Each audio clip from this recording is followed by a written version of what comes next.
Nursery funding. It can be confusing. What do families get? How does your nursery claim it? And what are the funding changes? Well, in this video, I'm going to walk you through everything you need to know about early years funding in the UK, including what's available for families, what you need to do as a provider, and how you can support your families through the process. This will help you to stay compliant, serve your families better, and most importantly, ensure your nursery gets paid correctly. But before we get into all of that, welcome to the channel.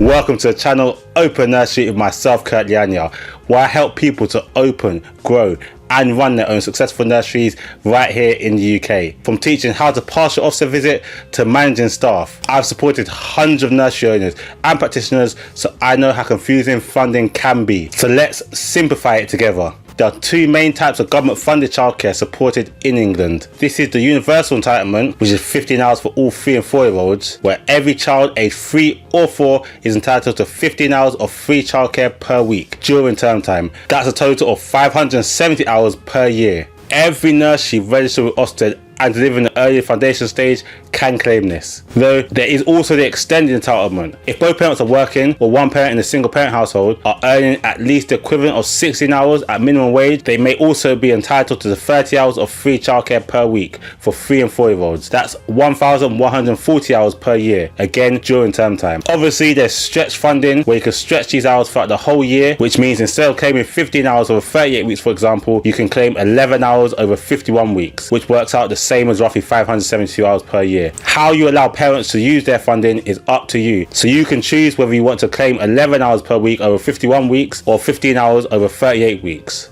But as you may be aware, the government has started rolling out a major expansion of the free childcare, with worker parents aged 2 now being able to claim 15 hours funding, with it being expanded to all worker parents of children aged 9 months to 4 years being eligible to 30 hours funding per week come September. These are phased in for working parents only, not all families, and parents must apply for your childcare choices and receive a code. The eligibility is the same for the 3 and 4 year olds claiming 30 hours, so both parents or one parent in a single parent household needs to be earning at least the equivalent of 16 hours at minimum wage. This has led to a huge increase of nursery places.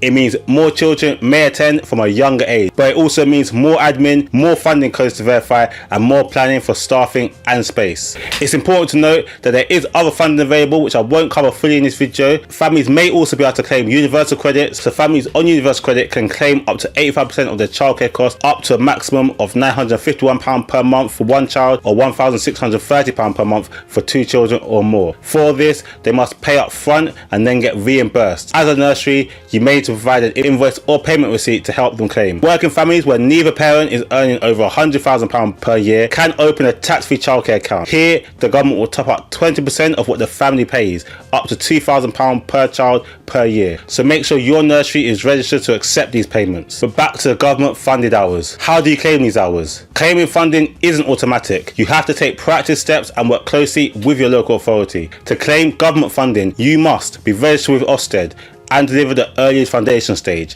be approved by your local authority as a funded provider. Every local authority has a provider agreement outlining their terms. This includes funding rates, payment schedules, audit processes and delivery requirements. Then you must sign a provider agreement which outlines your responsibilities, compliance expectations and funding rules. You'll usually need to renew or update this annually. Then you submit headcounts or census data. This is usually each term via the local authority portal. This usually includes the child's full name and date of birth, the funding code for the 30 hours entitlement or your 2-year funded places, the parent's national insurance number for verification, the number of hours claimed per week and the start and end dates of the funded placement. Then your ongoing responsibilities include updating changes promptly. If a child leaves early, increases hours or changes days, you may need to update the system and notify your local authority. You also have to collect and verify funding codes from parents. Parents must apply via HMRC for the extended entitlement. You'll need to check these codes using the government's eligibility checking system and then recheck the codes every term.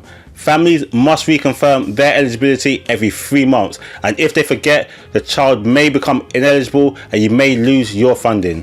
Make sure you keep detailed documentation, so the signed parent declaration, attendance registers which must match claims, ID and birth certificates, and proof of eligibility, for example the letter from local authority for 2-year-olds. Your local authority may conduct spot checks or audits, so have all your documents filed clearly, whether digitally or in print. You can use nursery management software to track funding eligibility, generate reports, and stay ahead of deadlines. There are strict rules on how funded hours must be delivered. You have to be clear on what's truly free. Funded hours must be free at the point of delivery. You cannot charge top-up fees to cover the difference between your private hourly rate and the government funding rate, and you can't make additional hours or services mandatory. For example, you can't say you can only have your free 15 hours if you also buy an extra 10 hours. That's against funding rules. Though you can charge for extras if they're optional.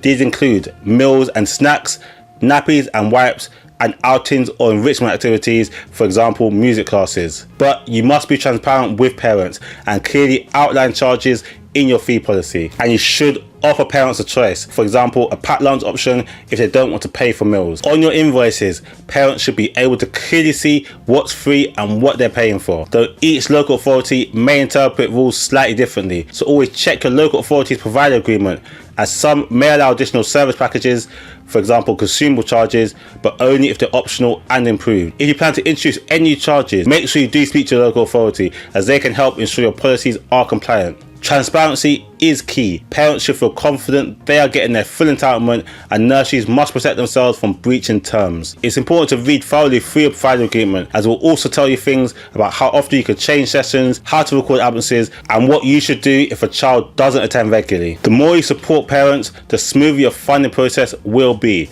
So explain the steps clearly. Use inquiry calls or visits to help parents understand what support they may be eligible for, and create simple info sheets or welcome packs explaining funding types, how to apply for codes, and the importance of reconfirmation, and remind parents of deadlines. Reconfirmation reminders should be sent by email or text at least 3 weeks before term deadlines. So use your website to educate families. Include frequently asked questions, visual guides, or even video walkthroughs of how to apply on the Childcare Choices portal. Some parents may not apply on time due to language barriers, stress, or lack of awareness. Offer help or direct them to the HMRC or Family Information Service for assistance. And keep parents updated. Let them know when codes are verified and confirm hours early in the term. The funding landscape is changing fast, but this also means more opportunities to attract new families. Make sure you stay connected with your local authority, sign up to their provider newsletter, and attend any funding workshops or webinars, and ensure your systems are tight. From code tracking to documentation, a well-run admin system means fewer delays and more successful claims. Then review your occupancy plan. With the expansion of hours from September, think about how you'll manage younger age groups, staffing ratios, and availability of sessions, and build strong communication channels with parents.